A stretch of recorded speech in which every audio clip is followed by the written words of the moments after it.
आजोबा आणि पणजोबा यांच्याकडे जमीन होती म्हणून आजच्या पिढीला संधी नाकारणे हे पूर्णपणे न्याय्य नाही. कारण संपत्ती पिढ्यानपिढ्या कायम राहते असे नाही. पण आरक्षणाच्या लाभाचा उद्देश फक्त पूर्वजांची आर्थिक स्थिती पाहणे हे नाही, तर आजची सामाजिक आणि शैक्षणिक मागासलेपणाची पातळी ओळखणे आहे. मित्रांनो, तुम्हाला याबाबत काय वाटतंय कमेंट करून कळवा. आमच्या चॅनलला सबस्क्राईब करा. मराठा समाज शेतकरी आणि लढाऊ परंपरेसाठी ओळखला जातो.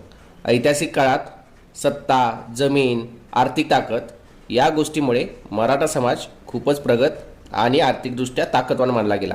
पण स्वातंत्र्यानंतरच्या जमिनीच्या सुधारणा, औद्योगिकरण, शिक्षण, नोकरीतील बदल यात काही प्रमाणात मराठा समाज मागं पडला. मोठ्या प्रमाणात लोक शेतीवर अवलंबून राहिले. शेतीतील उत्पन्न घटल्याने आर्थिक समस्या वाढल्या. मराठा समाजाची सध्याची आर्थिक सामाजिक स्थिती पाहिली तर हे दिसून येईल. मराठा समाजातील मोठा वर्ग लहान शेतकरी